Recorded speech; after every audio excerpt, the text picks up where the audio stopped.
하나님의 말씀 로마서 6장 1절부터 14절을 교독하시겠습니다.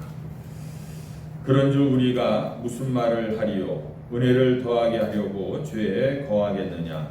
그럴 수 없느니라. 죄에 대하여 죽은 우리가 어찌 그 가운데 더 살리요? 무릇 그리스도 예수와 합하여 세례를 받은 우리는 그의 죽으심과 합하여 세례를 받은 줄을 알지 못하느냐? 그러므로 우리가 그의 죽으심과 합하여 세례를 받음으로 그와 함께 장사되었나니 이는 아버지의 영광으로 말미암아 그리스도를 죽은 자 가운데서 살리심과 같이 우리로 또한 새 생명 가운데서 행하게 하려 하심이나 만일 우리가 그의 죽으심과 같은 모양으로 연합한 자가 되었으면 또한 그의 부활과 같은 모양으로 연합한 자도 되리라. 우리가 알거니와 우리의 옛사람이 예수와 함께 십자가에 못 박힌 것은 죄의 몸이 죽어 다시는 우리가 죄에게 종노릇하지 아니하려 함이니 이는 죽은 자가 죄에서 벗어나 의롭다 하심을 얻었습니다. 만일 우리가 그리스도와 함께 죽었으면 또한 그와 함께 살 줄을 믿노니 이는 그리스도께서 죽은 자 가운데서 살아나셨음에 다시 죽지 아니하시고 사망이 다시 그를 주장하지 못할 줄을 알미로라. 그가 죽으심은 죄에 대하여 단번에 죽으심이요 그가 살아계심은 하나님께 대하여 살아계심이니 이와 같이 너희도 너희 자신을 죄에 대하여는 죽은 자요 그리스도 예수 안에서 하나님께 대하여는 살아있는 자로 여길지어다. 그러므로 너희는 죄가 너의 죽을 몸을 지배하지 못하게 하여 몸의 사욕에 순종하지 말고 또한 너의 지체를 불의의 무기로 죄에게 내주지 말고 오직 너의 자신을 죽은 자 가운데서 다시 살아난 자 같이 하나님께 드리며 너의 지체를 의의 무기로 하나님께 드리라. 죄가 너희를 주장하지 못하리니 이는 너희가 법 아래에 있지 아니하고 은혜 아래에 있음이라. 아멘. 오늘 우리는요 아주 다원화된 시대 속에서 살고 있습니다. 그래서 예전에는 이 직업의 종류도 많지 않았어요. 그리고 다 아는 직업입니다. 근데 지금은 직업이 너무 많아지고 또 각 분야로 깊이 들어가다 보니까 우리가 전혀 알지 못하는 그런 직업들도 무수히 많습니다. 그리고 또한 다양한 그런 종교 속에서 우리가 살고 있다는 거예요. 불교, 유교, 기독교 정도가 아니라 이제는 수많은 이단, 사이비 종교들이 나타나고 그래서 그런 다양한 종교 속에서 우리가 지금 예수를 믿고 살고 있다는 겁니다. 어느 때보다도 그래서요 신앙생활을 하기가 아주 힘든 시기다라는 것입니다. 네. 그렇지 않습니까, 여러분들? 예수를 좀 내가 제대로 믿어보려고 하면은 뭐 이렇게 주변에서 전화 연락이 오고 만나자고 하고 또 뭔 일들이 이렇게 자꾸만 터지고 하면서 정말 신앙생활하기가 너무나도 힘들다는 것입니다. 많은 사람들이요 내가 예수를 믿겠다 해갖고 교회 나와서 신앙생활하다가 다시 신앙생활을 포기하고 세상으로 돌아가는 사람들이 얼마나 많이 있는지 모릅니다. 그래서 전도하다 보면은 예전에 교회를 한두 번씩은 다 다녀봤다는 거예요. 그리고 교회 안에서 웬만큼 신앙생활들도 다 해보셨던 분들이 지금은 다시 다 세상으로 돌아가 버리고 말았다라는 것입니다. 여러분들 그런 것들을 보면서 고민이 됩니다. 왜 그 사람들은 다시 세상으로 돌아갔을까? 하나님을 믿을 수 있는 너무너무나도 좋았던 그런 기회였었는데 왜 그들이 그 하나님을 만나지 못하고 왜 다시 세상으로 돌아갔을까를 한번 생각해 봅니다. 그러면서 우리를 나 자신을 보는 거예요. 도대체 나는 예수를 믿는 이유가 뭐냐? 내가 예수를 믿는 신앙의 그런 이유, 동기가 무엇이냐를 한번 여러분들 스스로가 생각해 보시기 바랍니다. 우리가 교회를 떠나지 않고요 신앙이 성숙하기 위해서는 무엇보다도 이 내가 예수를 믿는 이유, 신앙의 동기가 여러분들 분명하고 또 올바라야 된다라는 것이에요. 동기가, 예수 믿는 동기가 올바르지 못하면은요, 그 개인적인 어떤 내 유익이나 이익 때문에 내가 예수를 믿는다 하면은 그 믿음은 절대로 바른 믿음이 될 수가 없다는 것입니다. 그리고 미신을 믿는 것과 다를 바가 없이 된다는 거예요. 그러니까 내 유익에서, 내 이익에서 아무런 것들이 나타나지 않으니까 결국은 예수를 떠나는 거예요. 내가 예수 믿은 이유가 나의 이익을 위해서 믿었기 때문에 나에게 이익이 없으면 교회를 떠날 수밖에 없는 것입니다. 그러므로 여러분들, 우리는 예수를 믿는 신앙의 동기는 그럼 무엇이어야 하는가? 이것을 오늘 우리가 한번 생각해 봐야 된다는 것이에요. 첫째는 우리 인간의 능력 한계 때문에 우리는 예수를 믿는 겁니다. 인간은 스스로 무엇이든지 우리는 다 할 수 있다라고 그렇게 착각을 하고 있어요. 그러나 사실은요, 스스로 할 수 있는 것들이 별로 없습니다. 내 스스로 할 수 있는 것들이 훨씬 없다는 거예요. 여러분들의 삶을 한번 보시기 바랍니다. 내 자녀들을 내 마음대로 했습니까? 내 가정을 내 마음대로 이끌어 왔습니까? 아니면은 내 사업체나 아니면 내 건강을 내 마음대로 내가 할 수 있었느냐라는 것이에요. 어느 거 하나라도 내 마음대로 할 수 있는 것이 없더라라는 것입니다. 다른 것은 다 차지하고요, 내 마음 하나조차도, 내 마음조차도 내가 마음대로 할 수 없잖아요. 지금은 당장 이렇게 할 것 같은데 조금 있다가 마음이 또 변해갖고 이걸 하기 싫고, 어저께까지는 정말 하나님 앞에 나오고 싶었다가도 오늘 아침에 눈을 뜨니까 또 다른 데 가고 싶고, 그래서 다른 데로 가서 유혹을 받고 내 마음조차도 내 마음대로 하지를 못한다라는 것입니다. 그렇기 때문에 우리는 내 능력에 한계가 있기 때문에 하나님 앞에 나오게 되는 것이에요. 그리고 두 번째로는요, 우리 인간 생명의 한계 때문에 우리는 예수를 믿는 겁니다. 사람들이 살아가는 모습을 보면은요, 정말 천년 만년 살 것처럼 그들이 살아가는 그런 행동하는 모습을 볼 수가 있는데, 이것 또한 여러분들 착각이라는 것입니다. 이 세상의 모든 사람은 다 영원히 살고 싶죠. 영원까지라도 오래 살고 싶죠. 그런 소망을 갖고 있지만은 어떻게 됩니까? 결국은 다 죽는 겁니다. 태어날 때는 순서가 있지만은 죽을 때는 순서가 없다는 말이 왜 나왔겠는가를 한번 생각해 보세요. 살다 보니까 젊다고 어리다고 늦게 가는 것이 아니더라라는 것을 우리가 경험하고 있지 않습니까? 아무리 내가 정말 운동을 열심히 해도요, 또 좋다는 그런 보약들을 다 갖다가 먹고, 심지어는 젊어지려고 주름살을 땡겨서 성형을 하고, 어떤 사람은요, 어떤 미국의 거부는 그 젊은 사람의 피를 수혈을 자기 몸에다 하고 있더래요. 젊어지려고. 네. 그렇게 기를 쓰지만은 결국은 그 사람들도 다 죽더라라는 것입니다. 미국의 화가인 길버트라고 하는 사람이 그림을 하나 그렸는데, 어떤 그림이냐면은 이런 그림이에요. 아주 귀부인이 그 거울 앞에 앉아갖고 아름다운 옷을 입고 화장을 하고 목걸이를 하고 있는, 이 화장하는 그런 모습인 것입니다. 그런데 그 모습을 멀리서 쳐다보면은 그 전체 그 거울에 나타나는 그 여인의 모습이 어떻게 비치냐면은 해골로 보이는 거예요. 해골. 아름다운 귀부인의 모습이지만은 거울에 비쳐서 전체적으로 나타나는 그 모습은 해골의 모습이다라는 거예요. 결국은 인생의 덧없음과 그런 죽음을 기억하라라는 메시지를 우리들에게 주고 있는 것입니다.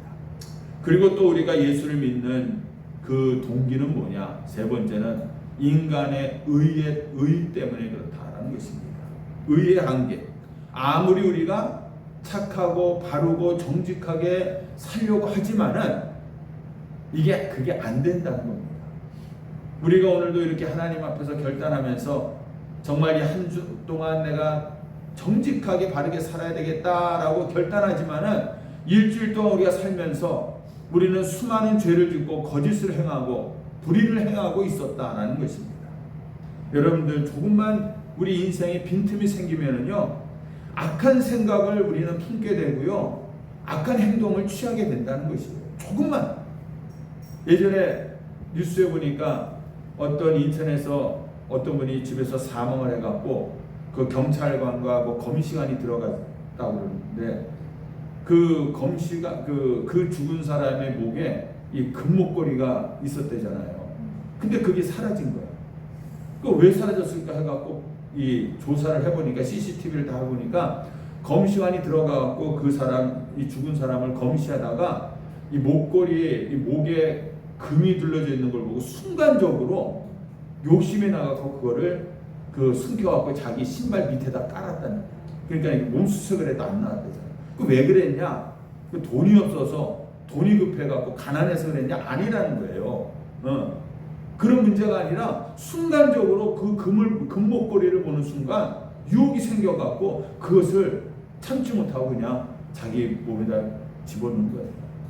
그러니까 여러분들 우리 인생에 있어서 우리가 신앙생활을 아무리 열심히 한다고 하더라도요, 조그만 틈이 생기면은 우리는 그 유혹에 넘어간다니까요. 죄를 범하고 만다니까요. 우리가 정말 사랑하고 긍휼히 여겨야 할 대상들을 우리가 사랑하지 않고 있어요. 정말 해야 할 일은 우리가 하지 못하고 오직 하지 말아야 할 일들을 우리가 행하면서 후회하고 또 괴로워하고 있다는 것입니다. 그러므로 죽음 앞에 인간은 본능적으로 내가 죄인 되었다는 것과 그리고 죽음 이후에 이 심판을 우리는 두려워한다는 겁니다. 그래서 모든 인간은 죽을 때 자기가 못다 이룬 업적을 후회하면서 죽지 않는다. 다르게 살지 못한 것을 후회하면서 죽는다라고 칼보토라고 하는 사람이 명언을 남겼어요. 그렇지 않습니까? 이 말씀을 생각해 우리가 죽는 사람들을 보면은 야 내가 이것도 했어야 되고 저것도 했어야 되고 이것도 이뤄놔야 되고 이게 안타까워서 하다가 죽는 사람은 없고요. 결국은 내가 이 세상을 제대로 살지 못했구나, 바르게 살지 못했구나 후회하고 죽더라라는 것입니다. 암투병을 하는 아내를 바라보면서 쓴 이 도종환이라는 이 시인이 암병동이라는 제목으로 시를 썼어요. 이 내용을 제가 잠깐 읽어드리면은 우리에게 남아있는 날들은 참으로 짧습니다. 아침이면 머리맡에 흔적 없이 빠진 머리칼이 쌓이듯 생명은 당신의 몸을 우수수 빠져갑니다. 씨앗들도 열매로 크기엔 아직 많은 날을 기다려야 하고 당신은 벌레 한 마리 죽일 줄 모르고 악한 얼굴 한 번 짓지 않으며 살려 했습니다. 그러나 당신과 내가 함께 받아들여야 할 남은 하루하루의 하늘은 끝없이 밀려오는 가득한 먹장 구름입니다. 그러나 이것이 우리에게 최선의 삶을 살아온 날처럼 부끄러움 없이 살아가야 한다는 것을 깨닫고 있습니다. 이렇게 줄줄이 쭉 시를 쓰셨어요. 이것이 뭡니까? 결국 인간의 한계, 우리 죽음을 이제 고뇌하는 이런 고백을 하고 있는 것입니다. 그러나 여러분들 오늘 이 말씀 속에서 우리에게는 참된 희망이 있다는 것이에요. 뭐냐? 인간의 능력의 한계, 인간의 어떤 죽음의 한계, 또 의의 한계를 극복할 수 있는 그런 길이 있다는 것입니다. 이것이 오늘 6장에서 말하고 있는 바로 예수 그리스도인 줄로 믿습니다. 아멘. 그러므로 여러분들 우리가 나의 한계를요 먼저 겸손하게 인정해야 됩니다. 너무 자신감 있는 것도 여러분들 문제입니다. 사실 우리가 예수 믿는 자 안에서는요 나는 모든 걸 할 수 있다 아니에요. 우리가 예수 그리스도 안에서 우리가 할 수 있는 것입니다. 그러므로 나의 능력의 한계를 오늘 내가 인정하라는 것이에요. 그리고 예수 그리스도께 나와서 여러분들의 인생의 전부를 맡기시기를 바랍니다. 내 뜻대로 안 됐잖아요. 내 마음대로 지금까지 내가 살아오지 못했잖아요. 그렇기 때문에 내 인생을, 여러분들의 남은 인생을 우리 예수님께 전폭적으로 맡기시기를 주님의 이름으로 축원합니다.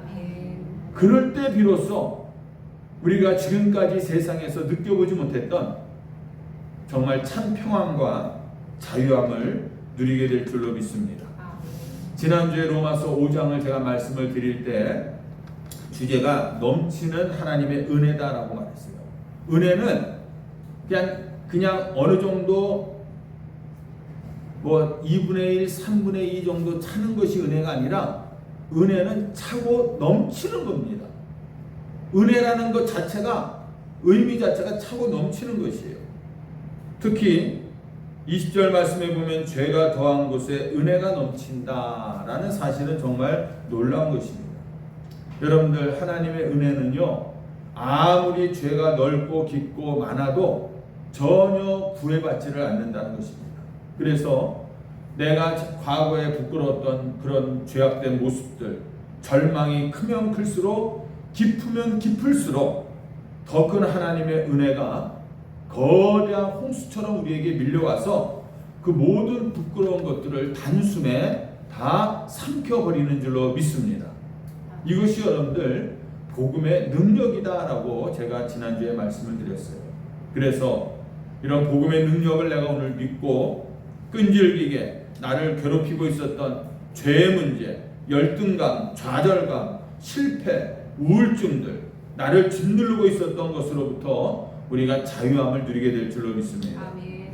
이렇게 하나님께서 하나님의 은혜를 우리에게 부어주셨잖아요.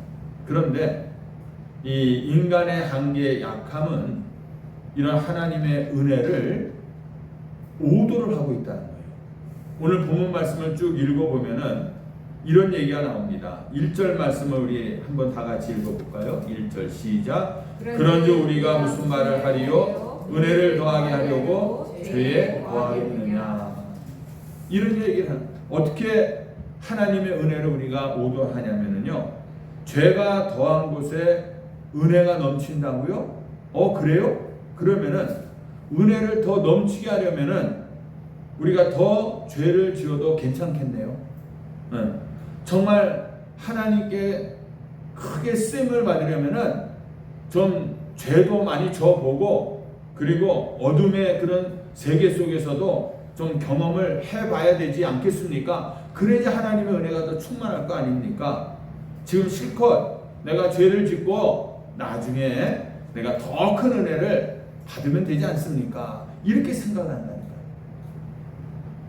참으로 그럴듯한 논리로 사람들의 방종과 범죄를 묵인하고 있다는 것이에요. 그런데 여러분들, 우리가요 복음을요 올바르게 전하면요 이런 질문들을 합니다. 세상 사람들. 네. 죄가 더한 곳에 하나님의 은혜가 넘친다고요? 복음을 제대로 전하면 이런 질문들을 하게 돼 있어요. 그런데 거꾸로요, 여러분들 착한 일을 하면은, 선한 일을 하면은 다 구원받습니다 하면은 이런 질문이 안 나와요. 그렇잖아요. 그래? 근데 오늘 이 말씀에 대해서 지금 사도 바울이 이렇게 묻고 있잖아요. 은혜를 더하게 하려고 죄에 거하겠느냐? 그럴 수가 없다라는 것이에요. 네. 은혜를 더하기 위해서 우리가 죄 가운데 거하는 것은 있을 수가 없는 일이다라고 단정적으로 이야기하고 있어요. 그래서 2절 말씀 읽어봅니다. 그럴 수 없느니라 죄에 대하여 죽은 우리가 어찌 그 가운데 더 살리요. 아니 죄에 대해서 우리가 이미 죽었는데 어떻게 우리가 또 죄 가운데서 살아갈 수 있겠느냐라는 얘기를 하는 거예요. 우리 예수 믿는 사람은요 과거 어느 날 죄에 대해서 죽은 겁니다. 예수를 믿는 날 우리는 죄에 대해서 우리는 죽은 자가 된 겁니다. 그래서 우리에게 이런 죄가 올 때에 아무런 반응이 안 일어나야 되는 거예요. 무슨 얘기입니까? 죄에 대해서 우리가 죽었잖아요. 죽은 자이기 때문에 죄가 오더라도 죽은 자는 반응이 있어요, 없어요? 없어야 된다는 거예요. 죽은 자는 말이 없잖아요. 그러니까 죄가 이제 우리에게 올 때는 우리는 죄에 대해서 죽은 자이기 때문에 아무런 반응이 죄에 대해서 나타나지 않아야 된다라는 것입니다. 그런데 진짜 그렇게 반응이 없습니까, 우리에게? 아니잖아요. 죄가 오면은 우리는 또 죄를 짓고 싶은 그런 욕망이 우리 안에서 자꾸만 올라오잖아요. 그러므로 여러분들, 이 죄에 대해서 죽었다라는 이 의미를 우리가 바르게 이해해야 된다는 겁니다. 뭐가 죽었다라는지를 우리가 바로 알아야 되는데, 오늘 6장을 보시면은 과거로부터 자유를 얻은 자들이요 어떻게 믿음의 길을 굳건히 걸어갈 수 있었는지를 우리에게 설명을 하고 있어요. 지금 여러분들 현실적으로 죄가 이 세상에서 왕노릇 하고 있어요. 이런 세상에서 우리가 다시 죄 가운데 거하지 않고 믿음으로 살아간다는 것이 과연 가능하냐라는 것입니다. 많은 사람들이 그런 의문을 품게 됩니다. 그 대답은 여러분들 가능한데 바로 예수 그리스도 안에서 가능한 줄로 믿습니다.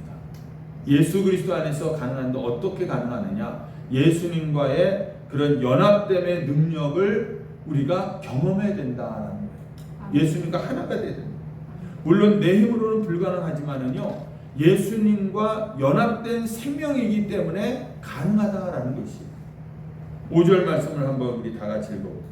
5절 시작. 만일 우리가 그의 죽으심과 같은 모양으로 연합한 자가 되었으면 또한 그의 부활과 같은 모양으로 연합한 자도 되리라. 우리가 주의 죽으심과 같은 모양으로 그리스도와 연합이 되면은 그의 부활과 같은 모습으로도 우리가 연합이 된다, 하나가 될 수가 있다라는 얘기예요. 그래서 우리의 새로운 인류의 대표인 예수 그리스도 안에 우리가 있게 된다라는 것입니다. 우리는 그리스도와 함께 죽고 그리스도와 함께 사는 겁니다. 그래서 예수 그리스도를 나의 하나님으로 믿는 거예요. 내가 주인이 아니라 이제는 나의 주인은 하나님으로 내가 믿는 겁니다. 이게 예수님과 연합하는 거 아닙니까? 그리고 예수님의 십자가와 부활을 예수님이 죽은 사건이 아니라 내가 그 위에서 예수님과 함께 죽은 나의 사건으로 우리가 받아들여야 된다는 것입니다. 이것이 예수 그리스도와 내가 하나가 되는, 연합이 되는 것이에요.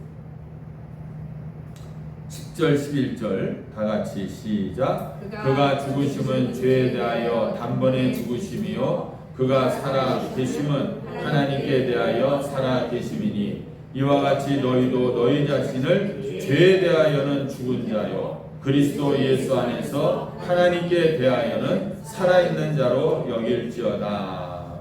이게 여러분들 공식적으로 내가 예수님과 함께 죽고 예수님과 함께 살아난다는 것을 공식적으로 확인해 주는 것이 바로 세례인 거예요. 세례. 그래서 진심으로 예수님을 나의 구세주로 그리스도로 고백하고 내가 세례를 받음으로써 그리스도와 함께 죽은 것이 확인이 되는 겁니다. 그러니까 세례를 받을 때 우리는 세례를 받지만 침례를 받잖아요. 그러면 강 같은 곳에 가갖고 완전히 내 몸을 물속에 집어넣습니다. 이 얘기 뭡니까? 나는 완전히 죽었습니다. 그리고 나서 세례가 끝나는 게 아니에요. 그리고 그 목사님은 어떻게 합니까? 그 사람을 물속에 완전히 집어넣다가 다시 끌어올리잖아요. 그래서 물속에서 나옴으로 말미암아 내가 죽었다가 다시 살아나는 겁니다. 부활하는 겁니다. 그렇게 행하신 분이 누굽니까? 예수 그리스도밖에 없잖아요. 그러면 우리가 예수 그리스도와 함께 죽었다가 예수 그리스도와 함께 다시 살아나는 사건이 공식적으로 우리에게 보여주는 사건이 바로 세례다, 침례다라는 것입니다. 그러므로 여러분들, 우리는 예수를 나의 구세주로 고백하고 세례를 받음으로써 우리는 그리스도와 함께 죽은 것이 이 세례를 통해서 확인이 되는 거예요. 그래서 이 세례가 중요한 의미를 갖고 있는 것이에요. 여러분들 3절과 4절을 우리 읽어봅니다. 3절 무릇 그리스도 예수와 합하여 세례를 받은 우리는 그의 죽으심과 합하여 세례를 받은 줄을 알지 못하느냐. 그러므로 우리가 그의 죽으심과 합하여 세례를 받음으로 그와 함께 장사되었나니 이는 아버지의 영광으로 말미암아 그리스도를 죽은 자 가운데서 살리심과 같이 우리로 또한 새 생명 가운데서 행하게 하려 함이라. 아멘. 이런 의미가 있는 거예요. 그래서 예수님 당시의 세례의 의미는요, 죄에 대해서는 내가 이제 완전히 죽고 새로운 사람으로 변화되었다라는 것을 의미하고 있기 때문에, 그래서 그 당시 때 세례받은 사람들은요, 나이를 물어보면 몇 살이라고 대답할까요? 나이를 물어보면. 그 당시 때 세례를 받고 나온 사람들한테 당신은 몇 살입니까? 그러면 나는 1살입니다. 이렇게 얘기했다는 거예요. 나는 1살. 왜? 나는 다시 태어났기 때문에 완전한 새로운 사람으로 나는 변화되었다라는 의미에서 나는 1살입니다. 라고 얘기합니다.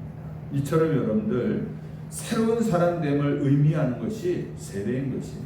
그러므로 나의 옛사람은 십자가와 세례로 이미 죽었기 때문에 더 이상 내가 죄의 종노릇할 이유가 없어진 겁니다. 불의의 병기로 이제는 더 이상 여러분들이 사용되어서는 안 된다는 것이에요. 오늘 예수님과 함께 죽었다가 우리가 다시 살아났기 때문에 나의 남은 이 인생 전체를 하나님이 이제는 기뻐하시는 거룩한 의의 병기로 우리가 드릴 수밖에는 없다라는 것입니다. 그래서 12절 13절 우리 읽어봅니다. 그러므로 너희는 죄가 너희의 죽을 몸을 지배하지 못하게 하여 몸의 사욕에 순종하지 말고, 또한 너희의 지체를 불의의 무기로 죄에게 내주지 말고, 오직 너희 자신을 죽은 자 가운데서 다시 살아난 자 같이 하나님께 드리며 너희의 지체를 의의 무기로 하나님께 드리라. 이렇게 얘기하고 있는 거예요. 여러분들은 이제 불의의 병기로 사용되는 자들이 아니라 거룩한 하나님의 의의 병기로 사용되는 자들이다라는 것입니다. 죄를 짓고 6개월 수감을 하고 이제 감옥에서 나온 아들을 어머니가 그 앞에 가고 맞이해 줍니다. 껴안아 줍니다. 그 어머니는 아들이 죄를 지었기 때문에 사랑하지 않는 게 아닙니다. 또 그렇다고 해서 그 아들이 진 죄에 동조한다는 것도 아니에요. 아들 존재 자체를 어머니는 사랑하기 때문에 그 죄를 짓고 나오는 아들을 껴안아 줄 수 있었던 것이에요. 그러면 아들은 어머니의 품에 안기면서 엄마가 내가 이렇게 죄를 져도 나를 안아주니까 내가 또 죄를 지어도 되겠다, 이렇게 생각하겠습니까? 어떤 아들이 그렇게 생각하겠느냐. 그 아들의 완악한 마음은 이제 어머니의 사랑으로 녹을 수밖에 없는 거예요. 다른 사람들은 나를 다 죄인이라고 취급하고 내 주변에서 다 떠나가지만은 어머니의 이 사랑이 이 아들을 껴안아 줌으로 말미암아서 그 완악함을 다 녹이는 것입니다. 이것이 여러분들 복음의 능력인 줄로 믿습니다. 이것이 바로 예수 그리스도의 사랑의 능력이라는 것입니다. 십자가가 내 죄에 대해서 동요해 주는 게 아닙니다. 죄는 우리를 무조건 껴안아 주는 것이 십자가의 사랑입니다. 죄는 어떤 죄를 지었어도, 어떤 흉악한 죄를 내가 지었어도, 누구에게도 말 못할 죄를 지었어도 그 십자가의 사랑은 우리를 껴안아 준다라는 거예요. 여러분들, 그렇기 때문에 하나님의 사랑이 느껴지고 또 만져지면은 우리는 반드시 변화될 줄로 믿습니다. 왜 사람들이 예수를 평생 믿어도 변화되지 않을까? 하나님의 사랑을 우리가 경험하지 못했기 때문에, 하나님의 사랑을 내가 느끼지 못했다는 겁니다. 그 십자가의 사랑을요 경험하고 변화되지 않은 사람이 이 세상에 없어요. 예수님의 그 사랑을 경험한 모든 사람들이 다 변화되었다는 것입니다. 반드시 변화됩니다. 그러므로 여러분들, 그 하나님의 사랑을 꼭 경험하는 우리 성도들이 다 되시기를 주님의 이름으로 축원합니다. 아멘. 그러면 우리가 그리스도와 연합된 생명으로 이렇게 믿음 생활에서 승리하기 위해서 어떻게 살아야 되느냐? 간단하게 여러분들 말씀을 드립니다. 첫째는요, 3절과 6절과 9절에 보면은 알라라는 말이 나옵니다. 세례받은 줄을 알지 못하느냐? 6장 9절에도 다시 그를 주장하지 못할 줄을 알미로다. 알라. 우리는 아까 말씀드린 것처럼 죄에 대해서 죽은 사실을 바르게 알아야 된다라고 말씀하고 있잖아요. 이 말은 무슨 얘기냐? 죄가 우리 안에서 죽었다라는 말이 아닙니다. 죄는요 여전히 지금도 살아있어요. 또 죄에 대해서 우리가 죽어야 된다, 죄에 대해서 우리는 죽어야 된다, 이 말이 아닙니다. 우리가 죄에 대해서 죽고 싶다고 해갖고 내가 죽는 게 아니잖아요. 내가 죽고 싶다고 해갖고 죽어지지 않습니다. 본문을 자세히 보면은요 죄에 대해서 죽으라고 가르치는 것이 아니에요. 무슨 얘기냐? 이미 우리는 죄에 대해서 죽었다라고 얘기하고 있어요. 결론적으로 과거형으로 얘기하고 있어요. 내가 예수를 믿음으로 말미암아 이미 우리는 죄에 대해서 죽은 자다, 이 얘기를 지금 하고 있다는 것입니다. 예수님께서 우리를 위해서 십자가에서 2000년 전에 죽으셨어요. 그때 우리는 이미 죽은 겁니다. 아멘. 네. 사도 바울은 이 사실을 연합의 원리로 지금 설명을 하고 있다라는 것입니다. 예수 그리스도를 나의 구세주로 주님으로 영접하는 그 순간 우리는 그리스도에게 영적으로 연합이 되었다라는 것입니다. 여러분들, 우리가 그리스도의 죽으심과 장사 진행과 그의 부활 사건에도 우리는 이미 내가 십자가에서 죽음으로 말미암아 우리는 동참하게 된 것입니다. 이 죄 가운데 살지 않고 오늘도 내가 믿음으로 살아가기 위해서 이렇게 예수에 대한 성서적인 지식을 우리가 바로 알고 있어야 된다는 겁니다. 모르니까 우리의 신앙이 흔들리는 거예요. 그 예수 신앙의 핵심이 뭡니까? 첫째는 십자가라는 거예요. 십자가. 여러분들 이 십자가가 뭔지를 명확하게 알고 계셔야 돼요. 죄인된 인간을 살리기 위한 하나님의 사랑이 십자가입니다. 네. 나를 아름답게 해주는 그 십자가 목걸이가 아니에요. 이 죄인된 인간들을 살리기 위한 하나님의 그런 놀라운 사랑이 십자가고, 부활은 뭡니까? 십자가 승리를 확증해주는 역사적인 사건이 부활인 거예요. 역사적인 사건이에요. 어떻게 사람들은 이 세상에서 부활이 일어날 수 있느냐, 가짜다 이야기하고 있지만 우리는 그것을 역사적인 사건으로, 십자가의 승리로 우리는 믿고 있는 겁니다. 그리고 세례입니다. 십자가와 부활을 영적으로 우리 교회 공동체가 경험하는 사건이 바로 이 세례인 것입니다. 네. 죽었다가 다시 살아나요. 그러니까 여러분들 다른 이 성경의 지식을 다 모른다 할지라도요, 십자가, 부활, 이 세례, 이것만이라도 내가 명확히 알고 있다면은 우리는 이 약한 세대 속에서 온전히 믿음의 생활을 잘 감당할 줄로 믿습니다. 둘째는 11절에 보니까 여길지어다. 그리스도 예수 안에서 하나님께 대하여는 살아있는 자로 여길지어다. 여긴다. 없는 것을 있는 것처럼 여기라라는 말이 아니에요. 없는데 어떻게 있는 것처럼 여깁니까? 실제 사실에 대한 인식을 기초로 해서 여기라. 이 얘기는 뭡니까? 바로 이 하나님께서 죽은 자 가운데서 다시 살아나셨다는 사건인 어떤 가상이 아니라 실제 사건으로 우리는 받아들인다는 겁니다. 이걸 못 받아들이면은 우리 예수를 온전히 믿을 수가 없는 거예요. 여러분들 백화점 가갖고 쇼핑을 하다가 소파를 하나 사려고 하는데 소파 값이 뭐 1, 2만 원도 아니고 보통 100만 원, 200만 원씩 하지 않습니까? 그러면은 그 소파를 살 때, 결제를 할 때 대부분 카드로 결제하잖아요. 그런데 그때 실제로 내 통장에 100만 원이 있다는 것을 전제로 해갖고 우리는 카드 결제를 하지 않습니까? 근데 만약에 앞으로도 내 통장에 100만 원이 있을 가망성이 없는데도 그것을 있는 것처럼 여기고 결제를 하게 되면 어떻게 됩니까? 결국은 파산하게 되는 거예요. 예수께서 십자가에 죽으심으로 과거에 나는 모든 죄와 함께 죽었습니다.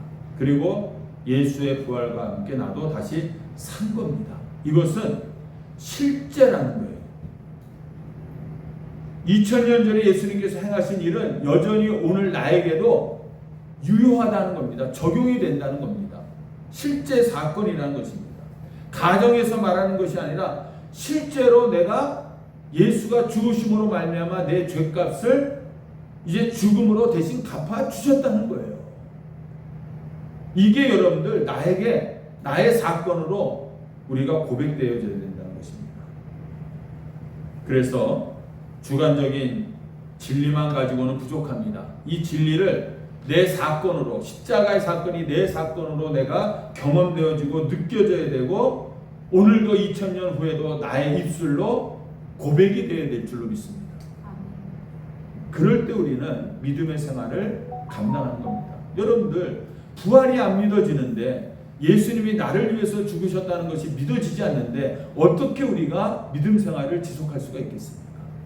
그리고 마지막으로는 13절입니다. 또한 너희 지체를 불의의 무기로 죄에게 내주지 말고 오직 너희 자신을 죽은 자 가운데서 다시 살아난 자 같이 하나님께 드리며 너희 지체를 의의 무기로 하나님께 드려라. 세 번째는 드리는 거예요. 첫 번째는 알라. 두 번째는 뭡니까? 여기라. 실제 사건입니다. 그 세 번째로는 드려라. 우리는 주 뜻대로 살겠다는 이런 의지적인 결단을 가지고요, 능동적으로 하나님께 내 자신을 드리는 삶을 우리가 살 때에 믿음의 우리의 삶을 살게 된다라는 것이에요. 여러분들이 가지고 있는 소유한 이 시간과 이 물질은요, 언제든 누군가를 위해서는 쓰여지게 되어 있어요. 그렇지 않습니까? 그런데 하나님을 위해서 쓰면은 세상에 뺏길 일이 없습니다. 하나님을 위해서 쓰면 세상에 뺏길 일이 없어요. 그런데 세상을 위해서 쓰면은 죄 짓는데 여러분들 사용하는 것 있어도 하나님께 드릴 것은 없는 거예요. 결국은 다 잃어버리고 비참한 죄의 종이 되어버리고 맙니다. 나에게 주신 건강, 나에게 주신 물질, 나에게 주신 이 시간들, 내가 가지고 있는 것들, 여러분들 하나님을 위해서 쓰실 수 있는, 하나님을 위해서 드릴 수 있는 그런 여러분들이 되기를 주님의 이름으로 축원합니다. 여러분들 우리가요, 하나님을 위해서 이렇게 의의 병기로 사용되면은요, 우리가 죄 가운데 거하지 않게 되는 거예요. 무슨 얘기냐? 내가 하나님 앞에 정말 날마다 예배 드리는 일에, 기도하는 일에, 또 섬기는 일에, 봉사하는 일에, 선교하는 일에, 이런 일들로 우리의 삶이 가득 차다 보면은 죄 지을 시간이 없어진다는 얘기입니다. 그 틈을 주지 말아야 된다는 거예요. 죄 짓는 사람들은 시간이 많이 있으니까 죄를 짓게 된다는 거예요. 여러분들 돈 많이 버는 사람은 왜 돈을 많이 버는 줄 아세요? 그렇죠. 쓸 시간이 없으니까 돈을 많이 버는 거예요. 아니, 돈 쓰는 사람은요, 시간이 많은 사람이 쓴다니까요. 그러니까 집안의 가장은 열심히 돈을 버는데, 집안에서 남편이 의사란 말이에요. 의사는 매일 나가서 그냥 병원에 앉아갖고 환자들 눈 보고 코 보고 그러고선 돈 벌고 있는데, 그 많은 돈을 쓰는 사람은 누굽니까? 아내하고 애들만 돈 쓰잖아요. 여러분들 자신의 몸과 시간과 모든 것을 돈 버는 일에 사용하다 보니까 돈 쓸 여유가 없게 된다. 마찬가지로 우리가 하나님을 위해서 의의 병기로 쓰다 보면은, 하나님 앞에 나의 모든 것을 드리다 보면은 우리는 죄 지을 시간이 없게 되는 것입니다. 죄는요, 하나님을 위해서 우리가 사용되지 못할 때 그때 죄가 우리에게 찾아오더라라는 것입니다. 여러분들 우리가 의의 병기로 하나님 앞에 귀하게 드려지고 사용될 때에 그때 자유함과 승리한 삶을 우리가 살게 되는 것입니다. 이거를 경험해 봐야 되는 거예요. 저는 이 감사 노트를 쓰면서 여러분들이 그 하나님의 그 사랑을 경험해 보기를 정말 간절히 소망합니다. 제가 아무리 여기서 백날 얘기했는데 그게 여러분들이 경험되지 못하면 무슨 의미가 있겠습니까?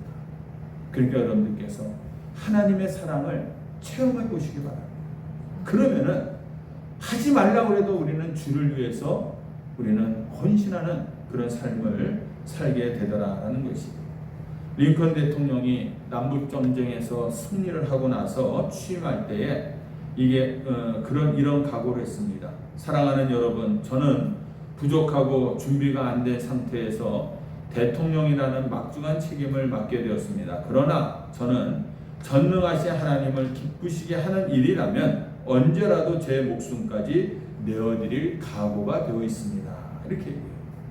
여러분들, 내 안에 아직도 악한 습관과 죄의식과 열등감과 패배의식, 염려, 우울증에 이런 세상에 짓누르고 있는 것들로 인해서 시달리고 있습니까?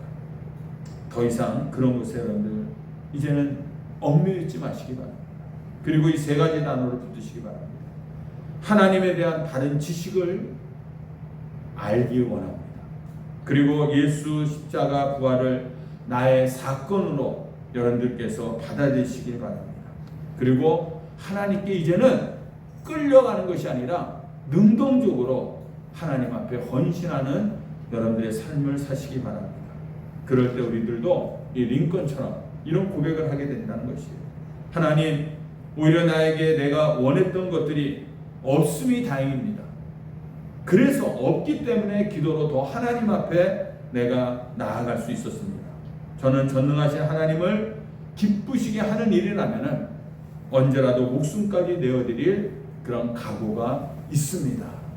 여러분들, 이렇게 우리가 하나님 앞에 능동적으로 헌신할 때에 인간의 한계를 뛰어넘는, 세상에서 맛볼 수 없는 그런 자유함과 승리를 우리가 경험하게 될 줄로 믿습니다.